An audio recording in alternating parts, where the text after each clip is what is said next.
미국의 소설가인 나다나엘 호선이라는 분이 좋은 것이라는 이 소설을 썼는데요.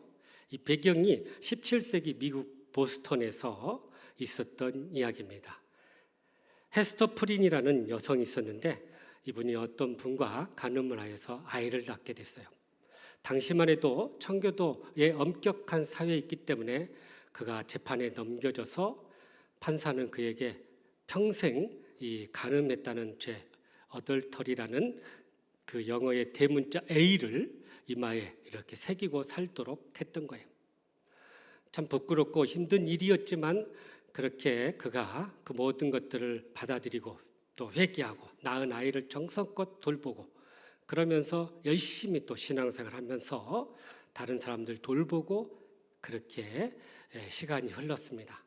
시간이 오래 흘렀어요. 어떤 아이가 그의 어머니에게 물었답니다. 저 아주머니의 이마에 있는 A는 뭐예요? 라고 물었더니 어머니가 이렇게 대답해 줬다는 거예요. 그 A는 에인절, 천사의 대문자란다. 그렇게 했습니다.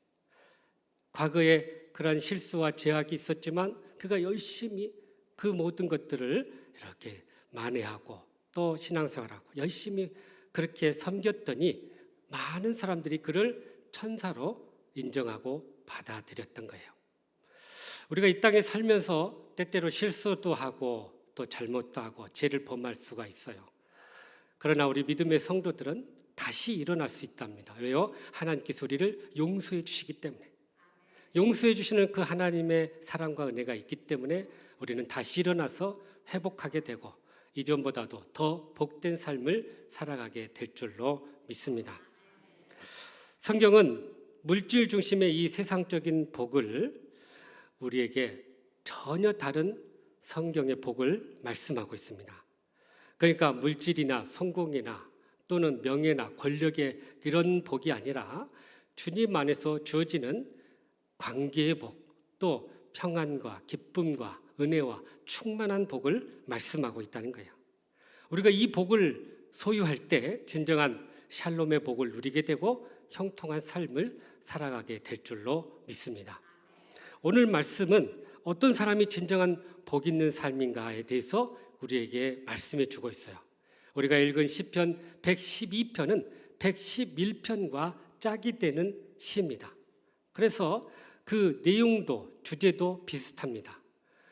그래서 111편은 하나님이 어떤 분이신가 또 그의 성품에 대한 노래를 하고 있는 시지만 112편은 그 하나님을 섬기는 백성들이 어떻게 살아야 되는가를 말씀해 주는 그런 시입니다. 성경은 사람들에게 무조건 행복만을 주는 것이 아니라고 이야기합니다. 말씀을 따라 사는 사람이 결국 하나님의 약속의 복을 누리게 되고 그러한 삶이 진정 복된 인생이다라고 말씀하고 있습니다. 그러므로 우리가 어떻게 하면 복된 삶을 살아갈 수 있을 것인지 오늘 또 주시는 말씀을 통해 주님의 음성을 듣고 그렇게 순종함으로 진정한 복을 누리는 저와 여러분 되시기를 주님의 이름으로 축복합니다.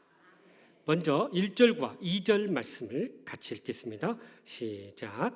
할렐루야. 여호와를 경외하며 그의 계명을 크게 즐거워하는 자는 복이 있도다. 그의 후손이 땅에서 강성하며 정직한 자들의 후손에게 복이 있으리로다. 아멘. 1절에 보면 어떤 사람이 복이 있는가를 우리에게 잘 말씀해 주고 있는데요. 여호와를 경외하고 그의 말씀을 즐거워하는 자가 복이 있다라고 말씀하고 있어요.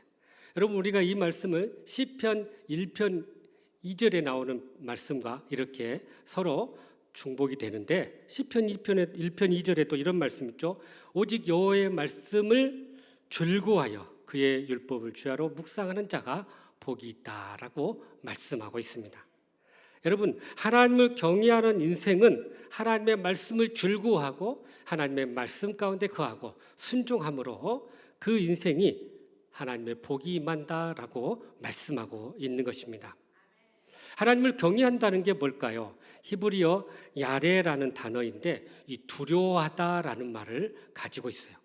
그러니까 하나님을 경외한다는 것은 하나님이 내 삶의 모든 것을 보고 계시니 우리가 우리의 삶을 더 충성하게 또 더 하나님 앞에 우리의 모든 것이 드러나기 때문에 항상 두려워하는 마음으로 살아야 된다라는 것입니다. 그래서 우리는 이 하나님을 경외한다는 말을 다른 말로 하나님을 의식한다라는 말로 표현할 수 있다는 거예요. 여러분, 하나님에 대한 두려움이 어디서 나옵니까? 하나님이 내 삶 가운데 함께 하시고 우리를 보고 계신다. 그것을 우리가 의식할 때 하나님을 두려워하게 되고 죄의 길을 멀리하게 되고 그렇게 하나님의 뜻을 따라 살아가게 된다는 것입니다. 반대로 우리가 하나님을 의식하지 않으면 우리가 말씀에 불순종하게 되고 또 내 뜻대로 내 마음대로 살려는 그런 삶을 살게 되는 거예요. 그래서 성경에 말합니다. 여호와를 경외하는 것이 지혜의 근본이다라고 이야기해요. 바로 우리가 하나님을 늘 의식하고 또 하나님의 그 은혜를 늘 우리가 생각하며 살아갈 때 우리의 삶이 형통하게 되고 그것이 바로 지혜로운 삶이라는 것을 말씀해 주고 있는 것입니다. 우리가 일상생활에 바쁘다 보면 하나님을 의식하지 못하고 살 때가 참 많습니다. 그럴 때마다 하나님을 의식하게 하기 위해서 주신 것이 있는데요. 바로 하나님의 말씀이고 계명인 것이죠. 이 말씀과 계명을 우리가 늘 가까이 하고 들을 때 우리가 하나님을 의식하게 되고 더 하나님을 경외하며 그 믿음의 복된 삶을 살아가게 될 줄로 믿습니다. 또한 하나님을 경외한다는 것은 오늘 말씀해 보니까 말씀을 즐거워한다라고 이야기하고 있어요. 여러분, 이 즐거워한다는 말, 원래 말은 기울다 그런 의미인데 세 가지 의미가 있어요. 하나님의 말씀을 통해 우리가 만족하고 기뻐한다라는 의미가 있고요. 또 그 말씀을 통해 우리가 정말 하나님께서 주시고자 한 그 축복의 말씀을 누린다라는 말도 있어요. 그리고 더 나아가서 그 말씀에 순종한다라는 의미도 담겨져 있다는 것입니다. 이처럼 하나님의 말씀을 가까이 하고 말씀 안에서 만족하고 기뻐하고 즐거워하고 또 갈망하며 사는 그 삶이 바로 하나님을 경외하는 삶이라는 것을 말씀하고 있는 것입니다. 그러므로 하나님을 경외함으로 하나님의 임재 가운데서 늘 하나님이 인도하시는 그 은혜와 복을 누리는 그러한 형통한 삶을 살아갈 수 있기를 간절히 바랍니다. 그렇게 하나님을 경외하고 하나님의 임재 가운데 살아가는 자들에게 오늘 하나님께서 세 가지의 복을 약속해 주셨습니다. 먼저 우리가 읽은 2절에 보면 이렇게 말씀합니다. 그의 후손이 땅에서 강성하고 그 후대가 복이 있다라고 말씀하고 있어요. 여러분, 우리가 하나님을 경외하고 살아가면요, 우리도 복을 받지만 우리의 자녀들이, 우리의 후손들이 그 복을 이어받는다라고 말씀하고 있어요. 그러니까 우리가 열심히 믿음으로 뿌려놓고 기도로 심어놓으면 우리 때에 거두지 못한다 할지라도 반드시 그들의 때에 하나님께서 거두고 누리게 해 주신다는 거예요. 그래서 우리가 복이 되려면 우리와 관계된 자녀들과 또 우리의 모든 사람들이 그 복을 나눌 수 있도록 우리 자녀들에게 이 하나님의 말씀을 가르치고 전해야 한다는 거예요. 그래서 출애굽기 20장 6절에 보면 이런 말씀이 있어요. 나를 사랑하고 내 계명을 지키는 자에게는 천대까지 은혜를 베푸시겠다라고 말씀하고 있어요. 그러니까 열심히 우리가 믿음으로 뿌려놓으면 우리의 모든 후손들이 이 땅 가운데서 복을 받고 형통하고 하나님을 경외하는 복된 삶이 될 줄로 믿습니다. 그 대표적인 예가 바로 유대인들이에요. 이 유대인들의 인구가요, 전 세계의 인구의 0.2%밖에 안 되는데 지금 전 세계를 이끌어가는 그 주역이 바로 유대인들이에요. 정치, 경제, 교육, 또 문화 모든 그런 영역에서 그들이 이 정신적으로 큰 영향력을 끼치고 있다는 거예요. 노벨상을 받은 자들의 20%가 다 유대인들이라고 합니다. 이 모든 것이 바로 하나님을 경외하고 하나님의 말씀 가운데 살았던 그 선조들의 열매이고 결과였다라는 거예요. 하나님께서 아브라함에게 약속하신 말씀 있죠. 내가 너로 큰 민족을 이루고 너에게 복을 주어 내 이름을 창대하게 하리니 너는 복이 될지라 라고 말씀하고 있는 거예요. 그래서 우리가 이 하나님의 말씀 붙들고 나아갈 때 우리의 후손들이 이렇게 복되고 형통하게 될 줄로 믿습니다. 그런데 어떤 교인들은 이런 말을 합니다. 목사님, 예수 믿는 자녀들이 잘 된다고 하는데 왜 더 안 되고 어렵고 힘들게 살아갈까요? 라고 물어요. 사실 우리가 여기서 말하는 복은 대단히 현실적인 복을 의미하고 있다는 것입니다. 여러분, 세상적인 복의 개념으로 보면 우리 자녀들이 성공하지 못하고 또 잘되지 못할 경우가 있어요. 모든 사람들에게 하나님은 일반 은총을 베풀어 주셔서 노력한 만큼 다 거두게 했습니다. 그래서 그들이 오히려 우리의 자녀들보다 더 잘되고 더 형통하고 또 좋은 직장 갖고 또 더 좋은 사람과 결혼하는 것을 종종 보게 됩니다. 그러나 여러분, 그의 마음 가운데 하나님이 없으면 이것이 결코 복이 될 수 없다는 것입니다. 오히려 그들에게 장차 임할 심판이 기다리고 있기 때문에 그들이 얻고 있고 누리고 있는 부귀 영화는 다 헛된 것이라는 사실이에요. 그러니 세상적인 성공보다는 믿음 안에서 하나님의 인도하심을 받고 하나님과 동행하는 삶이 진정한 형통의 삶이라는 사실을 기억할 수 있기를 간절히 바랍니다. 그래서 잠언 20장 7절에 이렇게 말씀하시네요. 시작. 온전하게 행하는 자가 의인이라 그의 후손에게 복이 있느니라. 아멘. 그래서 우리가 믿음의 온전한 삶을 살게 되면 그 후손이 복을 받는다라고 이야기해요. 그래서 열심히 우리가 우리 자녀들을 위해서 잘 섬기고 뿌려놓으면 이 자녀들이 또 그의 후손들이 더 복되고 형통하게 될 줄로 믿습니다. 그러므로 하나님을 경외함으로 늘 하나님과 동행함으로 우리와 우리 자녀들이 복된 삶을 살아가는 우리 모든 성도님 되시기를 주님의 이름으로 축복합니다. 계속해서 우리 3절과 5절 말씀 또 같이 읽어보죠. 시작. 부와 재물이 그의 집에 있으며 그의 공의가 영구히 서 있으리로다. 아멘. 5절. 은혜를 구워주는 자는 잘 되나니 그 일을 정의로 행하리로다. 아멘. 자, 여기 여호와를 경외하는 자에게 두는 두 번째 복을 말씀하고 있는데요. 그것은 하나님의 복을 받고 나누는 복이다라고 이야기하고 있어요. 오늘 말씀 3절에 말씀하십니다. 부와 재물이 그에게 있을 것이다. 누구에게요? 하나님을 경외하는 자들에게. 여러분, 부와 재물이라는 것은 우리가 이 땅에 살아가는데 필요한 모든 것을 총칭하는 단어예요. 그러니까 이 땅에 우리가 살아갈 때 필요한 집과 또 차와 또 여러 가지 물질적인 것들, 모든 것이 우리에게 주어진다는 거예요. 그래서 하나님께서 우리의 모든 필요를 아시고 공급해 주신다라고 말씀하고 있습니다. 오늘 말씀에 이런 말씀이 있어요. 그의 공의가 영구히 서 있으리로다. 하나님의 공의가 영구히 서 있다는 거예요. 누구에게요? 하나님을 경외하는 자에게. 그러니까 하나님께서 주시는 이 부와 재물이 그냥 잠시 어쩌다 한번 주어지는 게 아니라 이것이 끊임없이 하나님을 경외하는 자들에게 주어지게 될 것이고 그들의 모든 필요에 하나님께서 공급해 주시겠다라는 약속의 말씀인 것입니다. 그런데 우리가 주의 깊게 보아야 할 말씀은 바로 5절이에요. 우리가 받은 복을 가지고 어떻게 해야 되는가를 잘 보여주는데 오늘 말씀 5절에 뭐냐면요. 은혜를 베풀며 구워주는 자가 복이 있다는 거예요. 여러분, 다시 말하면 받은 은혜를 가지고 나누고 베푸는 자가 복이 있다라고 이야기하고 있어요. 많은 경우에 우리는 단순히 하나님께 받은 것으로만 복으로 생각할 때가 참 많습니다. 그러나 우리는 받는 복도 중요하지만 나누는 복도 너무나도 중요하다는 사실이에요. 우리가 때때로 이러한 복을 간과할 때가 너무나 많습니다. 하나님이 주신 복은 나만 누리라고 준 게 결코 아니라는 거예요. 그 복을 가지고 하나님과 이웃을 위해서 섬기라고 말씀하고 있습니다. 그럴 때 더 큰 복이 예비되어 있다고 말씀하고 있습니다. 그러면 우리가 누구에게 이 복을 나눠야 될까요?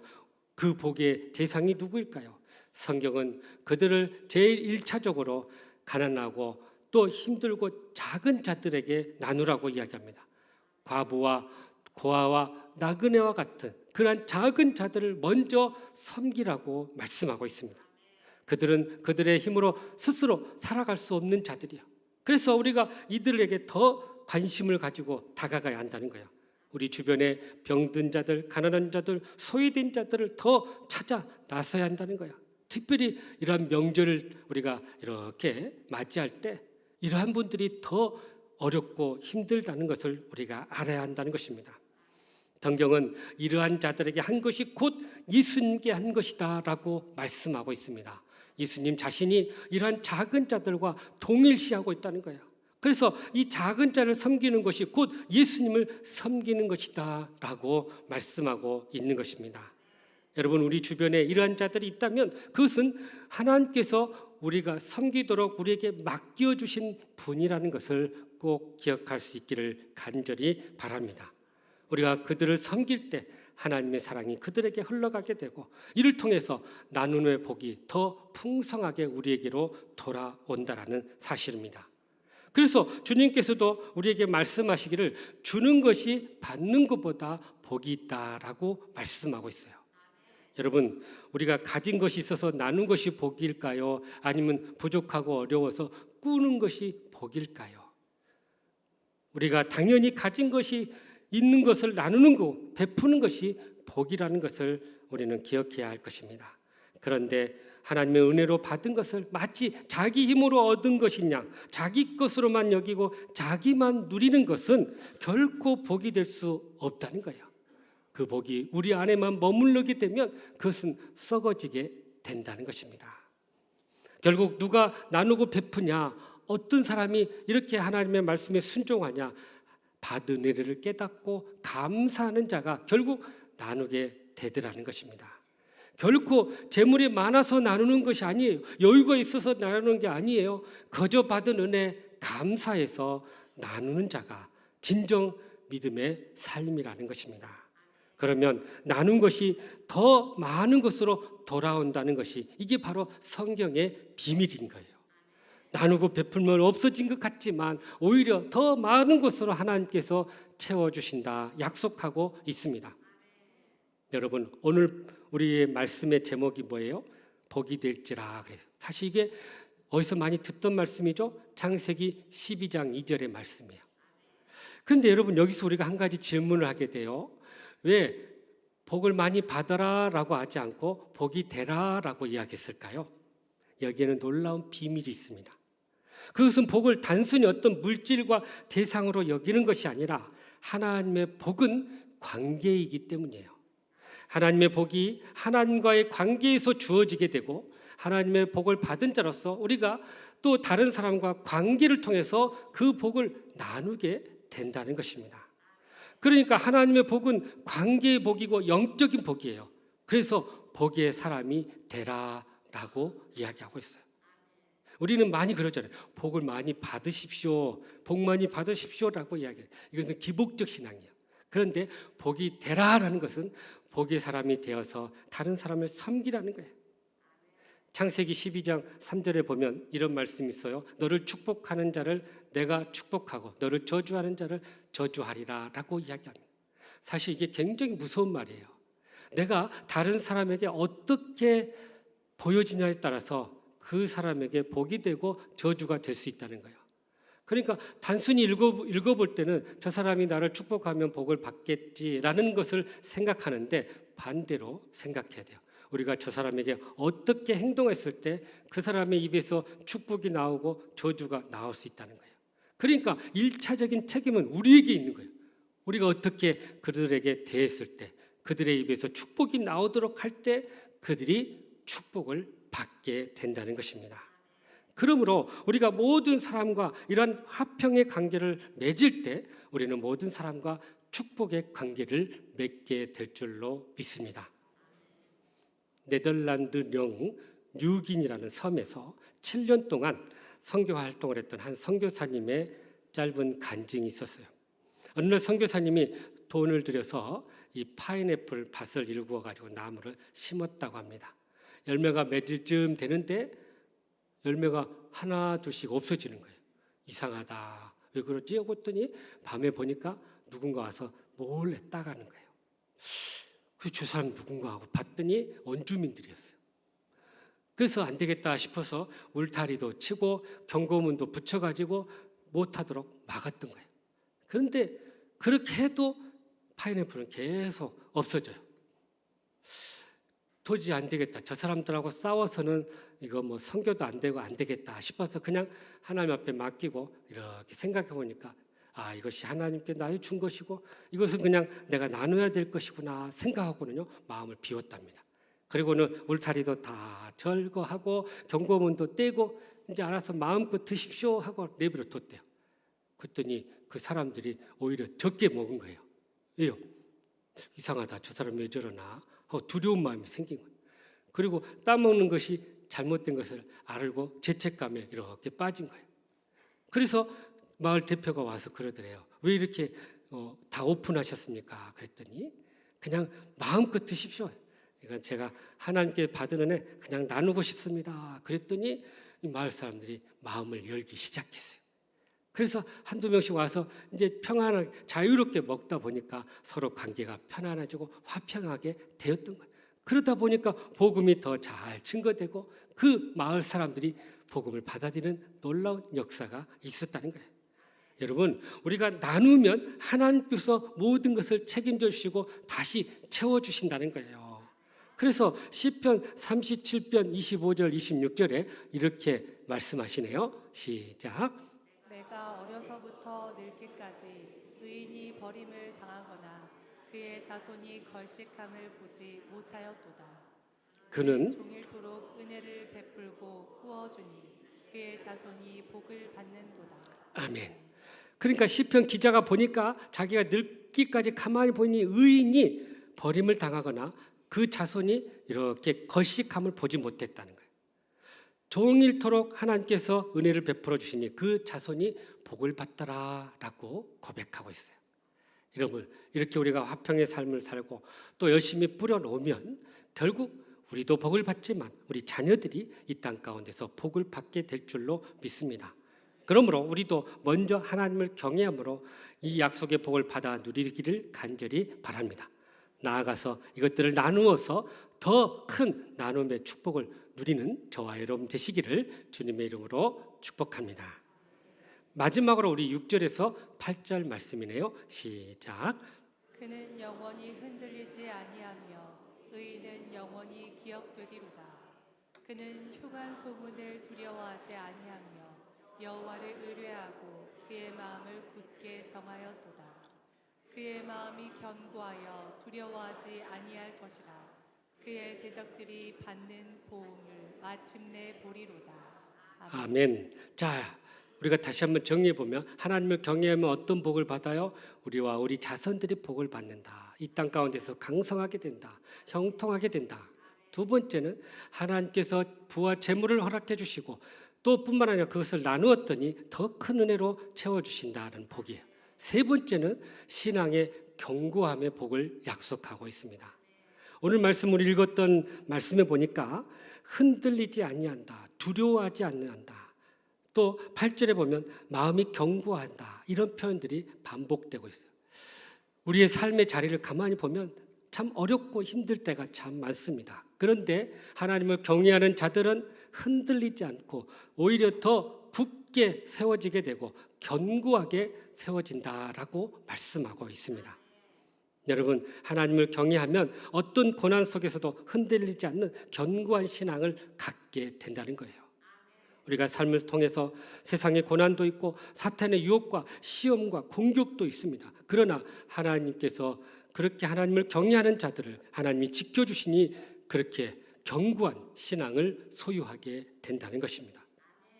여러분, 7절에 보니까 흉한 소문이라는 표현이 나와요. 이게 뭐냐면요, 불길한 소식, 재앙의 소식이에요. 그러니까 우리가 살면서 여러 가지 참 불길하고 불안한 소식들을 우리가 접하게 되죠. 요즘 말로 말하면 전쟁의 소식이나 또는 최근에 관세 폭탄처럼 막 경제적으로 어렵고 또 불황이고 이런 소식들이 막 들려와요. 그러면 우리는 염려하게 되고 걱정하게 되고 흔들릴 수가 있어요. 그런데 하나님을 경외하게 되면 굳건한 신앙을 갖게 되어서 흔들리지 않는 굳건한 견고한 신앙을 갖게 된다는 것입니다. 그래서 예레미야에서도 예레미야가 이런 말을 해요. 하나님을 의뢰하고 의지하는 자는 복이 있다라고 이야기해요. 어려운 상황에서도 하나님을 의지하고 의뢰할 때 하나님께서 동행하시고 함께 하시니 능히 우리는 승리하게 된다라는 사실입니다. 그런데 여러분, 우리가 현실적으로 보면 그렇지 못할 때가 참 많아요. 이런 어려움과 외부의 흉한 소식을 통해서 오히려 흔들리고 오히려 낙심할 때가 있다는 거예요. 그럴 때 우리가 기억해야 됩니다. 우리가 생각하는 복의 개념이 성경과 다르다는 것을 잘 보여주는 대표적인 말씀이 있는데 바로 예수님의 산상수훈 중에 팔복이에요. 여러분, 이 팔복을 한번 자세히 읽어보십시오. 이것은 결코 우리의 어떤 육체적인 복만을 이야기한 것이 아니라는 거예요. 유진 피터슨 목사님이 지은 책 메시지라는 책에서요, 이 팔복을 오늘날의 언어로 이렇게 풀어서 해석을 해줬어요. 굉장히 참 마음이 와닿는데 한번 들어보십시오.